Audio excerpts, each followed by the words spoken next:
یقین محکم عمل پہ ہم محبت فاتح عالم، یقین محکم عمل پہ ہم محبت فاتح عالم، جہاد زندگانی میں یہ ہیں مردوں کی شمشیریں۔ حضرات، آپ ہی کے جینتے کے عالمی نبی فاضل جلی مولانا غلام رسول حامی صاحب کو میں دعوت دوں گا۔ مولانا غلام رسول حامی صاحب وہ بھی تشریف لائیں، ان کی بھی خدمت میں شعر پیش کیا جائے۔ آپ لوگ مجھ سے زیادہ انہیں جانتے ہوں گے، بڑا کام ہے ان سے کئی تشریف میں مولانا غلام رسول حامی صاحب کا۔ واقعی ہے وہ حامی دین و سنیت بن کے چھائے رہے ہیں، ان کی بھی کوششوں کی خدمات کے اعتراف میں شعر پیش کیا جا رہا ہے۔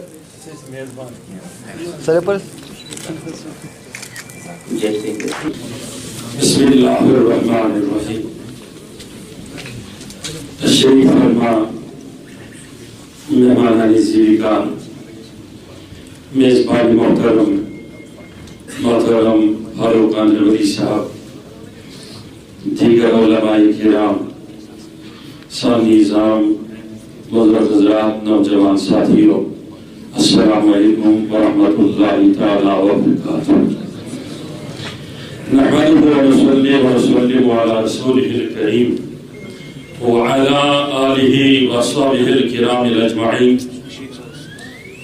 أما بعد، قال الله تبارك وتعالى أعوذ بالله من الشيطان الرجيم،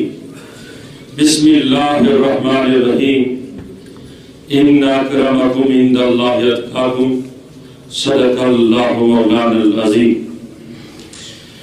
مولاي صل وسلم دائما وابدا على حبيبك خير الخلق كلهم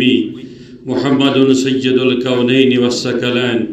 والفريقين من عرب ومن عجم۔ آج انتہائی خوشی ہوئی، یقینی طور دل میں عجیب مسرت ہے کہ ایشیا کے بہت سارے ممالک سے تشریف لائے ہوئے علماء کرام اس سرزمین اولیاء پر جہاں تشریف لا چکے ہیں اور امن اور بھائی چارے، صوفیزم اینڈ بردرہڈ کے نام سے اس کانفرنس میں شریک ہوئے، اور ساتھ میں یہ بھی خوشی کی بات ہے کہ جہاں اسلامی دنیا سے ممتاز علماء، مبلغین، مفکرین تشریف لائے ہیں، وہی ہمارے وہ بھائی صاحبان بھی، ان کے اسکالرز بھی تشریف لائے ہیں۔ کوئی سکھ مذہب سے تعلق رکھتا ہے،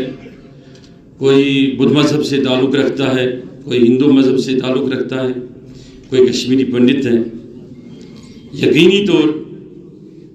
کہ جس طریقے سے افندی صاحب نے اپنے خطبے کے دوران ایک حدیث کو پڑھا، کنت کنزا مخفیہ فحببت ان عارف فخلق الخلق، کہ اللہ تعالیٰ نے چاہا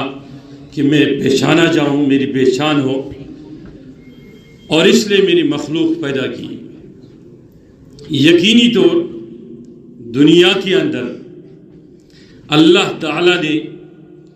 جس بھی انسان کو پیدا کیا اسے انسان پیدا کیا۔ انسان ہوتا کیا ہے؟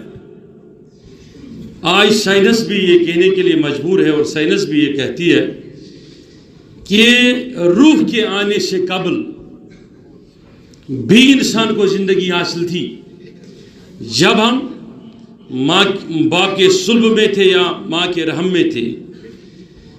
لیکن 40-50 دن گزرنے کے بعد ہماری روح جو دنیا پر آئی،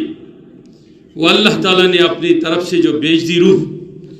اور وہ اللہ تعالیٰ نے ایسی ایک شے جو 14 گرام سے بھی کم وزنی ہوا کا جھونکا، جس نے ہمارے وجود کو متحرک بنایا، وَالَّذِي يُصَوِّرُ فِي الْأَرْحَامِ، پھر ہمیں صورت دی۔ پھر جب ہم باہر آئے تو ہم ایک پھول کی طرح تھے، کیونکہ ہم آئے تھے اس دنیا سے کہ ہماری روح اس کے لیے تیار نہ تھی کہ ہم نے دنیا میں جانا ہے۔ روح ہماری اسیر ہے آج بھی ہماری قفس میں، لیکن باہر آئے ہم رونے لگے، ہمارے وہ ساری چیزیں گل ہو گئی ہمارے ذہن سے۔ ہمارا قرآن کہتا ہے اور بڑے بڑی کتابیں کہتے ہیں کہ ہماری ملاقات عالم ارواح میں خدا سے ہوئی، جب خدا تعالیٰ خود ارشاد فرماتا ہے کہ میں نے آپ سے کہا کہ میں آپ کا خدا الستو بربکم، تو آپ نے کہا قالوا بلا، لیکن ہماری نشو نما جس خون سے ہوئی ماں کے پیٹ میں، اس کے وجہ سے ہم وہ سارے چیزیں بھول چکے ہیں، پھر دنیا میں آئے، بھولنے کے بعد کہ جس کا چہرہ ہمیں پہلے نظر آیا ہم اسی چیز کو فالو کرتے گئے اور چلے گئے۔ لیکن یہ سرزمین جو ہے سرزمین کشمیر، یہ اہل تصوف کی سرزمین مانی جاتی ہے۔ یہاں کے ہر پانی کی بوند میں تصوف کی محبت اور پیغام بھرا ہے، یہاں ہر گل کی رہنائی میں تصوف کا پیغام پڑا ہے،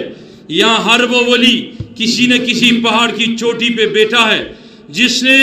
خالصتاً بھائی چارے کا پیغام بھی دیا، امن کا پیغام بھی دیا۔ جس کو تکلیف ہوا کرتی تھی، ایک چھوٹے موٹے کیڑے مکوڑے کے تکلیف سے بھی، ایک جو تک اگر تکلیف میں پڑتی تھی تو اسے تکلیف ہوا کرتی تھی، انہوں نے جو محبت کا درس دیا، وہ سارے چاہے وہ کسی بھی مذہب میں تشریف لائیں، کوئی بھی مذہب کو ماننے والا جاننے والا، اس کا بنیادی پیغام یہ ہوتا ہے کہ تیری جو روح اللہ تعالیٰ نے خلق کی اور بھیج دی ہے، اس سے پھر سے ایک بار دنیا میں رشتہ نہ ٹوٹ پائے، بلکہ میں نے آپ کا رشتہ پھر اسی خالق کے ساتھ جوڑنا ہے جس خالق نے کچھ لمحوں کے لیے مستقرن متان الہین کچھ مدت کے لیے دنیا میں بھیجا ہے۔ یہی وجہ ہے کہ دنیا میں کوئی بھی اچھا آدمی، وہ ولی ہو صوفی ہو، میں اس اسلام کی بات کرتا ہوں، ان مذاہب کی بات کرتا ہوں جنہوں نے پیغام محبت دی، اس آندھی کی نہیں جو صرف 2-2.5 سال ہے مسلمان اسلام کے نام پہ، جس نے پورے دنیا میں اسلام کی اصل ساخت کو مٹا دیا ہے، بلکہ وہ تصوف جو میر سید علی حمدانی لے کے آئے، وہ تصوف جسے آج بھی کشمیری پنڈت کہنوئی کہتے ہیں، وہ تصوف جو محبوب العالم کے دروازے پر آج بھی یہاں کا سکھ پائی چلاتا ہے، اس تصوف میں ہے کیا کہ آپ کی روح دنیا میں آ کر اپنے خالق سے الگ ہو گئی ہے۔ اس کو جوڑنے کے لیے اللہ تعالیٰ نے مختلف سینٹس، مختلف پیر، مختلف فقیر، مختلف اللہ تعالیٰ کے اولیاء آئے، انہوں نے روحوں کے رشتے کے لیے ایک بار اس کے اندر وہ چیز سپرٹ کی جس سے اس کا وہ اسپرچل پاور بلڈ اپ ہونے لگا، پھر دھیرے دھیرے کر کے وہ اپنے اس خالق کو، اس نام کو پہچانے لگا جس نام کے بنیاد پر اسے دنیا میں بھیجا گیا۔ اس لیے جاتے جاتے میں اتنا کہنا چاہتا ہوں اور عرض کرتے یہ چلا جاؤں کہ یقینی طور ہم آج اس خالق سے ٹوٹ چکے ہیں اور دور ہو چکے ہیں، اس لیے ہم تمیز ہی نہیں کر پاتے ہیں شیخ العالم کے اس حکم میں جس نے اس میں کہا کہ پارت پانیس جانی سویدب جہ مسلمان، کہ یعنی اپنے اور غیر کو آپ جب ایک جیسا جانو گے، مسلمان کی پہلی خصلت فطرت یہ ہوتی ہے کہ وہ فرق نہیں کرتا، وہ دوسرے کے دکھ کو اپنا دکھ سمجھتا ہے، دوسرے کے غم کو اپنا غم سمجھتا ہے۔ یہی وجہ ہے کہ آج کے دور میں ہمیں ضرورت ہے کہ ہم جڑ جائیں اللہ کے تصوف کے ماننے والوں کے ساتھ اور ان کا دامان مستحکم سے مضبوطی سے پکڑ لیں، اور پھر ہم